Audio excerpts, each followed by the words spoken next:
नमस्कार विद्यार्थी मित्रों, हम पढ़ रहे हैं बहुपदों का भाग। अभी तक हमने एक पदी में एक पदी से भाग पढ़ा, द्विपद में एक पद से भाग पढ़ा और बहुपद में एक पद से भाग पढ़ा। आज मैं आपको बहुपद में दो पद से भाग बताने जा रहा हूं। तो आइए प्रश्न संग्रह 10.2 का ये पहला सवाल देखते हैं। y की घात 2 धन 10y धन 24, इसमें भाग देना है y धन 4 से। तो इसका हल कैसे होता है ये देखिए। y की घात 2 धन 10y और धन 24, इसमें भाग देना है हमको y धन 4 से। अब इसका भाज्य होता है, भाग देते समय उसके घात को मैंने बताया था और वही क्रम, मतलब बड़े से छोटे क्रम में रखते हैं। यहाँ घात 2 है, यहाँ घात 1 है और यहाँ घात 0 है। स्पष्टीकरण यहाँ लिखते हैं, स्पष्टीकरण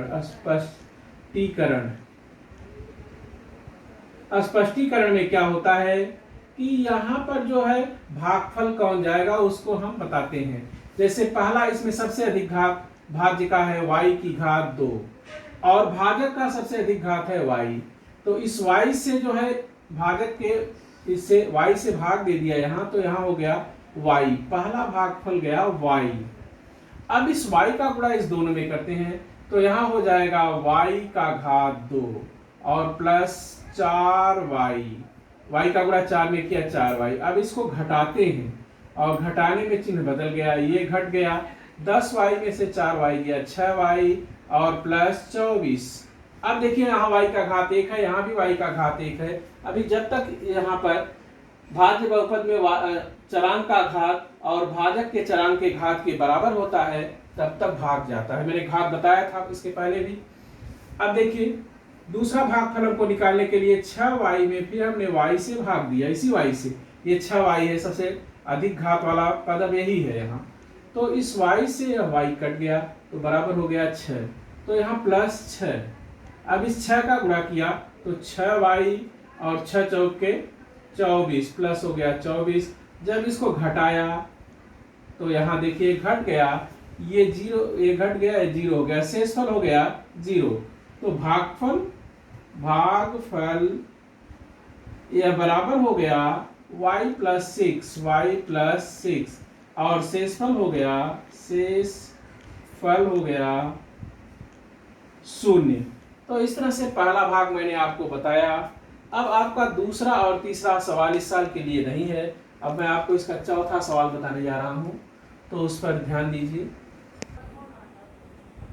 इसको एक बार फिर से इस पर ध्यान दीजिएगा और इसको करिएगा क्योंकि उसमें परीक्षा में आता है। अब मैं आप आगे बता रहा हूं। आइए चौथा सवाल देखिए। चौथा सवाल से पहले मैं आपको बताना चाहता हूं कि जो मैंने कहा कि दूसरा और तीसरा सवाल इसका निकाल दिया गया है, वो सवाल अगर आप इसको कर रहे हैं तो वो सवाल भी आप कर सकते हैं। उसमें कुछ भी ऐसा नहीं, केवल उन्होंने कहा कि मैंने सवाल को कम किया है और वही सवाल है, परीक्षा में भी आपसे पूछा जा सकता है। तो आप ट्राई कीजिएगा उसको भी करने का, निकाला गया है तो भी। अब देखिए यहाँ हो गया 2m की घात 3 धन m की घात 2 धन m और धन 9। यहाँ देखिए ये भाज्य बहुपद है और इसके सभी घात और वही क्रम में चरांक की घात है 3, 2, 1 और 0 और भाजक है 2m ऋण 1। अब यहाँ स्पष्टीकरण देखिए। स्पष्टीकरण में पहला भागफल हमें क्या ले जाना है ये हम देखते हैं। तो 2m की घात 3 सबसे अधिक घात और इसमें हमने 2m से पहला भाग दिया 2m। ये जो है 2 से 2 कट गया और m से जो है 1 घात कट गया तो यहाँ 2 घात हो गया। तो m की घात 2 पहला भागफल हुआ m की घात 2। अब इस m की घात 2 से इस दोनों में बारी बारी से गुणा करेंगे तो 2 एक 2 और m की घात 3 हो गया और यहाँ माइनस 1 एक 1 और m की घात 2। अब इसको घटाएंगे तो इसका चिन्ह बदलेगा, देखिए चिन्ह बदल गया। जब इसका चिन्ह बदल गया ये तो घट गया, लेकिन अब ये दोनों जुड़ जाएंगे। 1 m की घात 2 और 1 m की घात 2 हो गया 2 m की घात 2 प्लस m और प्लस 9।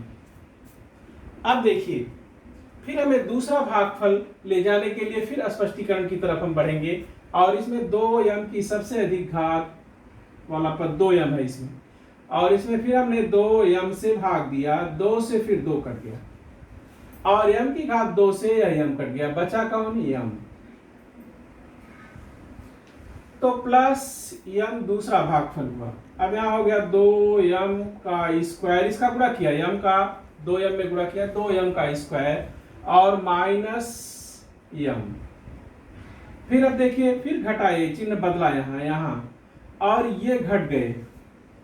अब ये जुड़ जाएगा, यहाँ हो गया 2m और प्लस 9। अभी यहाँ m की एक घात है और यहाँ भी m की एक घात है। अभी अगला भाग कर दिया जाएगा, फिर स्पष्टीकरण की तरफ बढ़ेंगे। और 2m में हमने फिर भाग दिया 2m का, इस 2m से यह 2m कट गया, बराबर हो गया 1 प्लस 1। अब 1 का गुणा इस 2m ऋण 1 में किया तो 2m और माइनस 1।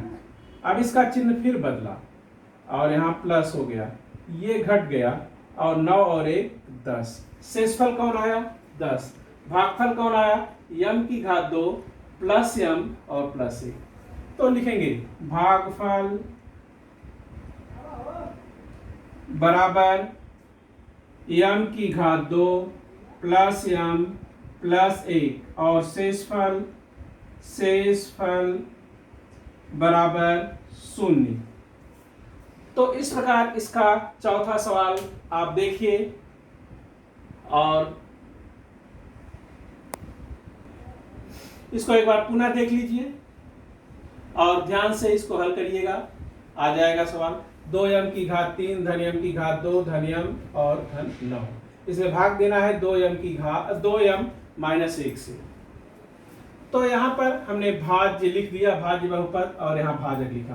पहला भागफल के लिए स्पष्टीकरण में जाएंगे। इसमें जो सबसे अधिक घात वाला पद है उसमें इसके 2m से भाग देंगे। इसमें सबसे अधिक घात वाले पद से हमेशा भाग दिया जाएगा, भाज्य वाले से।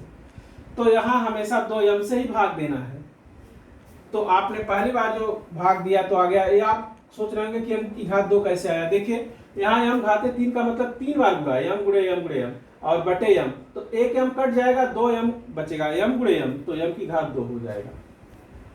वैसे ही दूसरा भागफल और तीसरा भागफल भी आएगा। तो इसको आप ध्यान से करिएगा और आप देखेंगे जो मैंने दूसरा और तीसरा सवाल कहाँ निकल गया है उसको भी आप ट्राई करेंगे तो हल कर सकते हैं। और आगे मैं अगले पीरियड में बताऊंगा। धन्यवाद।